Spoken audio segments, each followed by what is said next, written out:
Un message de soutien pour l'armée congolaise FARDC par le peuple rwandais. Je m'appelle Shadrach Uizeimana, je suis pasteur. À son Excellence, Monsieur le Président de la République démocratique du Congo, Félix Antoine Tshisekedi Tshilombo, mes chers Congolais, nous, peuple rwandais, nous déplorons profondément de la cruauté vécue par le peuple congolais depuis 1996 jusqu'à aujourd'hui. Nous déplorons profondément de la mort de plus de 6 millions de Congolais due à la guerre déclenchée en RDC par le Rwanda et l'Ouganda depuis 1996. Les Congolais sont des témoins oculaires d'irresponsables de cette tragédie. Le mapping report confirme les faits. Tout le monde, petits et grands, sait très bien que Paul Kagame est responsable du massacre perpétré contre les Congolais, sans oublier des réfugiés rwandais et burundais qui étaient en RDC.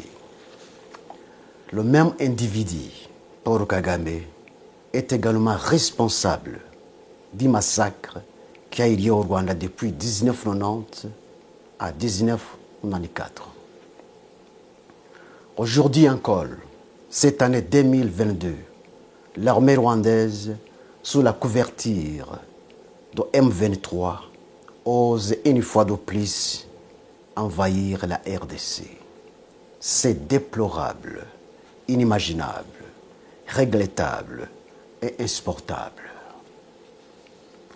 À son Excellence, Monsieur le Président, mes chers Congolais, j'aimerais que vous sachiez cette vérité, la vérité suivante.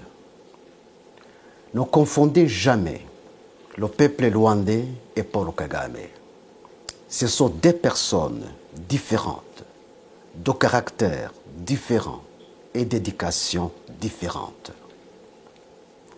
Si vous acceptez de comprendre cette vérité, regardez le caractère et l'éducation du peuple rwandais, non pas dans le miroir de ce régime sanguinaire, tyrannique, totalitaire, despotique et génocidaire de Paul Kagame, mais dans le miroir du régime sociable et paisible de Habyarimana Juvenal. À son Excellence, Monsieur le Président et mes chers Congolais, le peuple rwandais est connu par son caractère social envers ses voisins. Par contre, Paul Kagame n'a pas ce caractère. Le peuple rwandais est connu par son caractère de promouvoir la paix avec ses voisins. Par contre, Paul Kagame n'a pas ce caractère. Le peuple rwandais est connu par son caractère de ne pas verser du sang, même celui des animaux, car il mange de la viande seulement pendant les jours de fête. Par contre, Paul Kagame n'a pas ce caractère. Son plaisir est de marcher dans le sang et de dormir dans le sang, non pas des animaux, mais de l'homme. Paul Kagame est un tyran sanguinaire. Les faits le prouvent. Le peuple rwandais est connu par son caractère d'aversion pour la guerre et tout conflit. Paul Kagame n'a pas son caractère. C'est un homme belliqueux. Mes chers Congolais, Paul Kagame est un mercenaire parmi les Rwandais. Tout ce qu'il fait, il ne le fait pas pour l'intérêt de la nation rwandaise, mais pour son propre intérêt. Les Rwandais qui sont aujourd'hui dans le pays ont été pris en otage. Ils sont dans une prison à ciel ouvert. Ils n'ont ni le droit de parler, ni le droit de penser, ni le droit de faire quoi que ce soit pour son bien-être d'aujourd'hui et de demain.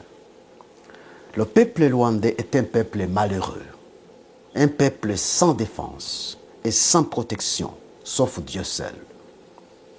Ne commettez pas donc une erreur de confondre le peuple rwandais et Paul Kagame. Un homme de cœur durci qui donne au peuple rwandais une mauvaise étiquette parmi les Congolais, les Tanzaniens et toutes les nations de la terre. Ne commettez pas non plus une erreur de confondre les Tutsis et Paul Kagame. Paul Kagame est un mystérieux parmi les Rwandais. Ce qui dégage l'hypothèse selon laquelle Paul Kagame serait un démon sous la chair humaine, en considérant ses actes démoniaques, ils ont raison de le dire. Cette même hypothèse a été avancée par les Juifs sur Hitler.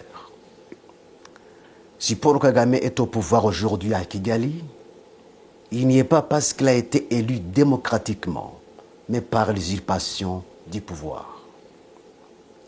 Lorsque nous disons, nous, peuple rwandais, nous soutenons fortement l'armée congolaise FARDC dans cette lutte louable qu'elle est en train de mener contre l'armée rwandaise sous couverture de M23, vous devez saisir nos propos, non pas comme ironie, mais pour la vérité, rien que la vérité. Le peuple rwandais n'a pas donné à Kagame un mandat d'agresser la RDC sous la couverture de M23. Il a fait et il fait cet acte ignoble par ses propres mérites, non pas par les mérites des Rwandais. Nous, peuple rwandais, nous dénonçons et condamnons énergiquement l'invasion de l'armée rwandaise sous la couverture de M23, sous l'ordre de Paul Kagame, non pas sous l'autorisation de la nation rwandaise. Nous, peuple rwandais, nous demandons à Paul Kagame de démissionner, car ces actes de barbarie contre la RDC, depuis 1996 jusqu'à aujourd'hui, est une honte pour la nation rwandaise. Personne ne doute l'invasion de la RDC par l'armée rwandaise sous la couverture de M23. Personne, sauf les alliés de Paul Kagame pour leurs intérêts personnels. À son Excellence, Monsieur le Président et mes chers Congolais, trop c'est trop. Paul Kagame a dépassé les limites de ses actes de sabotage. Aujourd'hui, à son Excellence, Monsieur le Président et mes chers Congolais, vous devez donner une leçon irréversible à Paul Kagame et son régime despotique pour ne plus envahir la RDC une fois de plus. L'armée congolaise mérite un soutien total de tous les Congolais, de tous les Rwandais et du monde entier afin d'éradiquer les racines productives et du mal, non seulement pour les Congolais, mais aussi pour les pays des Grands Lacs. Aujourd'hui, c'est une occasion opportune que Dieu offre aux Congolais pour sécuriser pour toujours non seulement le Congo, mais aussi les pays des Grands Lacs qui sont déstabilisés par Paul Kagame et Museveni depuis 1990 jusqu'à aujourd'hui. Paul Kagame, un homme qui s'est fait Dieu en Afrique. J'ai attendu ces fanatiques l'appeler l'homme fort de l'Afrique. Et c'est vrai? Pas du tout. Ce n'est pas l'homme fort de l'Afrique, mais l'homme du mal de l'Afrique. La parole de Dieu dit, je cite, « L'orgueil précède la chute ». Aujourd'hui, c'est la chute de Paul Kagame avec son régime despotique. À son Excellence, Monsieur le Président et mes chers Congolais, aujourd'hui, Dieu vous offre l'occasion, la plus belle occasion de sécuriser votre pays. C'est à vous de l'exploiter et de la profiter. Une occasion perdue ne revient pas. Il faut aller jusqu'à la source du mal et éradiquer le mal et établir le bien. Levez-vous comme un seul homme et débarrassez-vous de l'armée rwandaise sous la couverture de M23 qui est sur le sol de la RDC. La souveraineté d'un pays est inviolable. À son Excellence, Monsieur le Président, mes chers Congolais, cessez de marcher comme une tortue en défendant la souveraineté de votre pays alors que vous êtes en temps de guerre. Par contre, courez plus qu'un cheval, volez plus qu'un faucon pèlerin, car le Congo a été agressé et envahi par l'ennemi terroriste qui a rejeté des résolutions pacifiques pour un conflit non fondé. Mes chers Congolais, Dieu est avec vous, mais il est contre votre ennemi. Mes chers Congolais, gardez-vous de tomber dans le piège de votre ennemi. Gardez-vous de tout conflit d'ordre civil. Tomber dans ce piège, c'est perdre la bataille. Que l'histoire du passé des Rwandais vous apprenne tous les plans et toutes les stratégies de Paul Kagame qui consistent à faire basculer un pays dans le chaos afin de justifier son intervention et ses actes destructifs. La provocation du génocide, c'est l'arme la plus chérie de Paul Kagame. C'est ce qu'il a fait au Rwanda afin de justifier l'éternisation du pouvoir seulement et uniquement des Tutsis, en faisant considérer les Hutus comme les agents du diable. N'acceptez pas donc d'appliquer cette formule démoniaque de Paul Kagame. Si j'ai parlé d'une vérité, ma première vérité, je vais vous donner une deuxième. À son Excellence, Monsieur le Président Félix-Antoine Tshisekedi Tshilombo, mes chers Congolais, le président Habyarimana Juvenal avait tout donné à Paul Kagame et son équipe. Toutes les exigences avancées par Paul Kagame et son équipe lors du partage du pouvoir à Arusha avaient été acceptées par le président Habyarimana Juvenal. Il est allé même jusqu'à laisser la pénétration des milices de FPR Montagny dans la capitale de Kigali alors qu'on était en temps de guerre.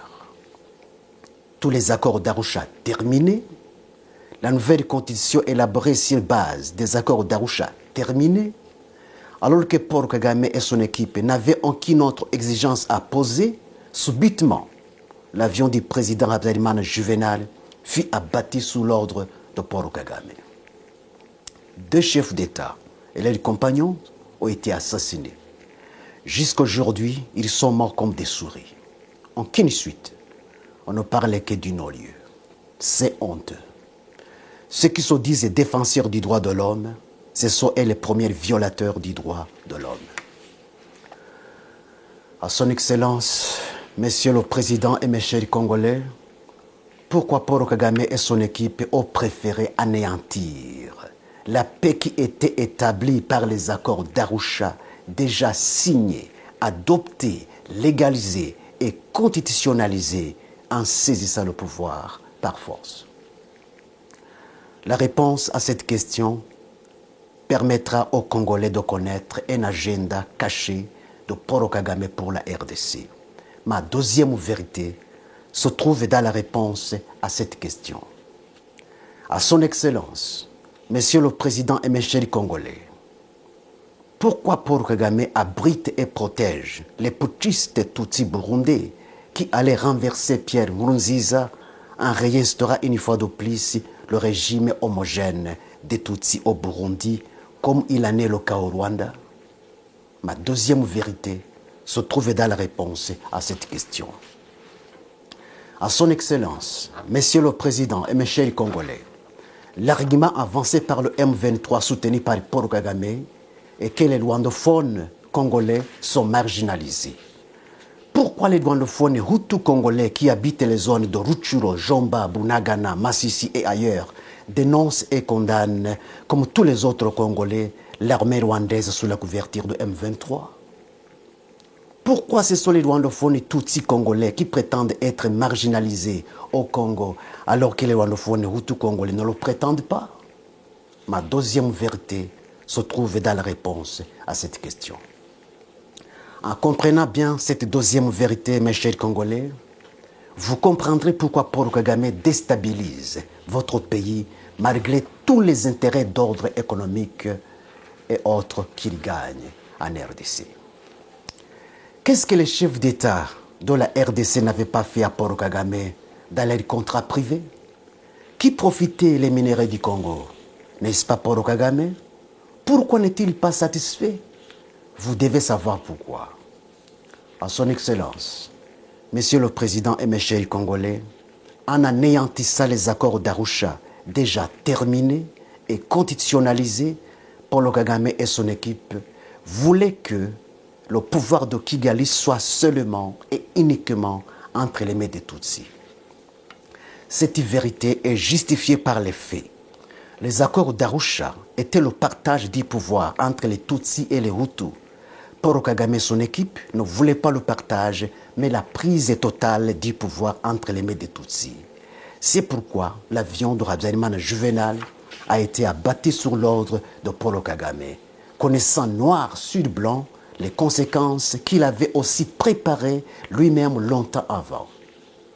Mes chers Congolais, l'agenda de Paul Kagame et son équipe est fondé sur le racisme. Voilà donc le pourquoi de l'anéantissement de la paix qui était déjà établie dans les accords d'Arusha. Cette vérité est justifiée par le régime homogène actuel des Tutsis à Kigali, ce qui n'était pas le cas dans les accords d'Arusha. Dans la déstabilisation du Burundi, lors de Pierre Nkurunziza, Paul Kagame voulait réinstaurer une fois de plus le régime homogène des Tutsis au Burundi, comme il l'a fait au Rwanda. Dans la déstabilisation de la RDC par les milices Tutsis de M23 soutenues par Paul Kagame, sous prétexte de la marginalisation des rwandophones congolais, alors que les rwandophones hutus congolais, plus nombreux même que les rwandophones Tutsis congolais, condamnent M23 comme tous les autres Congolais, Paul Kagame, son projet est d'établir sur la RDC un régime absolu des Tutsis, comme il l'a fait au Rwanda. Que ce soit la balkanisation de la RDC, que ce soit la prise totale de la RDC, le projet de Paul Kagame est le même. Ce qui s'est passé au Rwanda devrait servir une leçon aux Congolais. Les Congolais ont intérêt de savoir la différence qu'il y a entre les Tutsis et les Hutus, afin de bien comprendre le projet démoniaque de racisme de Paul Kagame. Mes chers Congolais, les Tutsis sont de la famille des Nilotiques, comme les Éthiopiens, les Somaliens, les Soudaniens, les Maasai, les Hima et autres. Tandis que les Hutus sont de la famille des peuples bantous, comme les Congolais, les Zimbabwéens, les Zambiens, les Namibiens, les Tanzaniens et autres. Le projet de Paul Kagame est d'établir un empire des Nilotiques dans les pays des Grands Lacs. Le président Museveni d'Ouganda est aussi de la famille des Nilotiques. C'est pourquoi il collabore en commun accord avec Paul Kagame dans l'établissement d'un empire des Nilotiques dans les pays des Grands Lacs. Ils ont réussi le projet en Ouganda. Ils ont réussi le projet au Rwanda. Maintenant, ils luttent farouchement pour l'exécuter en RDC, au Burundi, en Tanzanie, pourquoi pas au-delà. À son Excellence, Monsieur le Président, mes chers Congolais, prenez tous les mécanismes possibles pour empêcher toute menace ou génocide qui peuvent être perpétrés contre les rwandophones et Tutsis qui sont au Congo, car c'est ça le plan de Paul Kagame. S'il base d'une terre barbarie, il est prêt de justifier son envahissement officiel dans votre pays. Tous les Congolais doivent être vigilants pour ne pas tomber dans ce piège. Je sais, par sa ruse, Paul Kagame peut utiliser ces instruments pour préparer un génocide sur le sol de la RDC et l'exécuter comme il l'a fait au Rwanda. Ainsi donc, toute personne qui sera animée d'un esprit de menacer ou commettre un meurtre contre les rwandophones et Tutsis, vous devez l'arrêter et la traduire en justice. Ne tombez pas dans le piège, je vous en prie. Nous, peuple rwandais, qui luttons pour la paix des pays des Grands Lacs, nous soutenons l'armée congolaise, FARDC. Nous soutenons tous les Congolais qui luttent pour la paix de leur pays, armée congolaise, FARDC. Et la bravoure et la détermination, Dieu est avec vous et pour vous, mais il est contre votre ennemi. La victoire des Congolais proviendra des autorités qui ne s'achètent pas et ne se vendent pas, même si cela leur coûterait la vie à l'instar de Désiré Kabila. La victoire des Congolais proviendra de l'écartement des infiltrés et complices qui travaillent non pas pour les Congolais, mais pour l'ennemi. Vive l'armée congolaise, FARDC, vive les Congolais, vive les Rwandais. À Dieu seul la puissance, la gloire et la réponse des Congolais et des Rwandais, aujourd'hui et à jamais. Amen. Cette voix est la voix du peuple rwandais. Je donne autorisation à tout le monde, spécialement aux Congolais, de télécharger cette vidéo et de l'utiliser sur leur chaîne. Je vous remercie.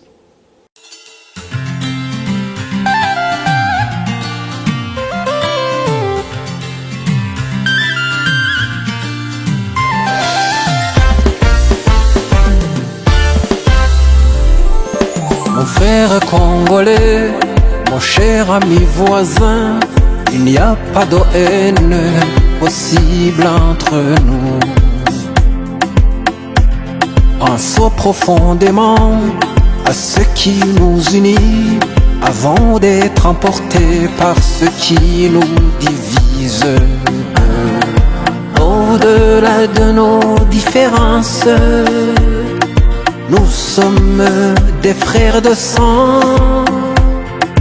Au-delà de nos différences, nous sommes des êtres humains. Venez tous les Rwandais, venez tous les Congolais, pays de l'Afrique, pays de l'Amérique, l'Europe et l'Asie. Venez tous nous joindre, mettons-nous ensemble pour chanter la paix. Mettons-nous ensemble pour chanter la paix, la paix. Que Dieu nous demande la paix, le souffle du monde.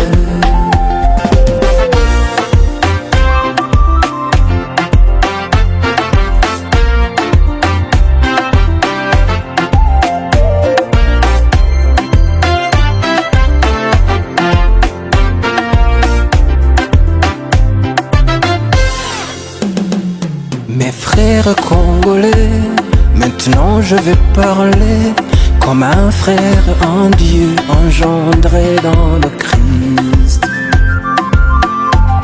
Avant de s'affronter, on peut se rencontrer et parler de la foi qui apprend à aimer.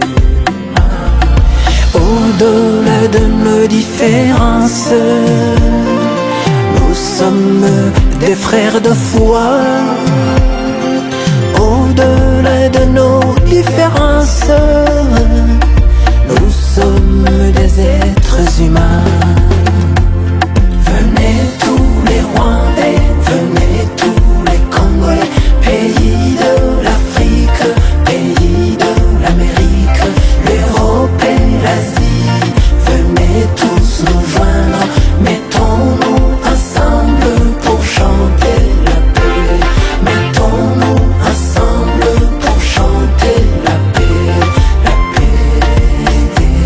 Que Dieu nous demande la paix, le souffle du monde.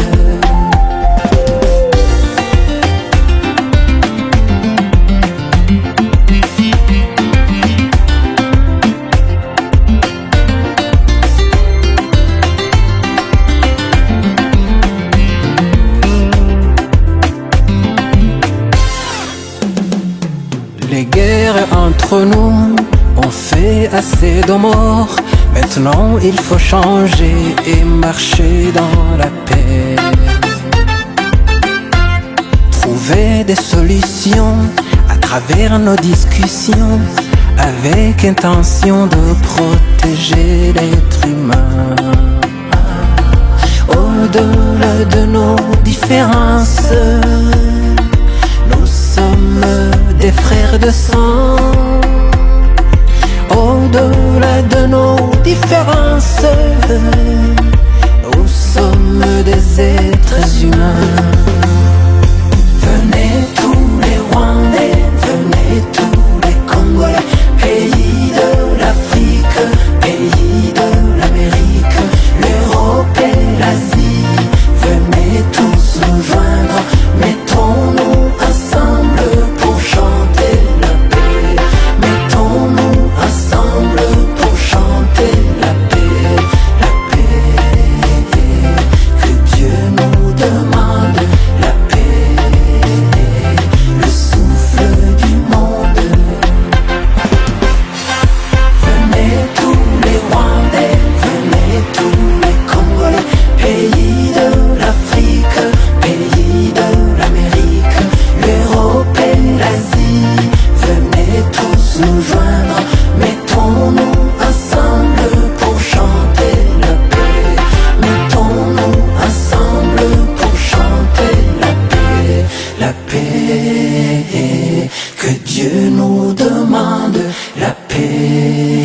souffle du monde.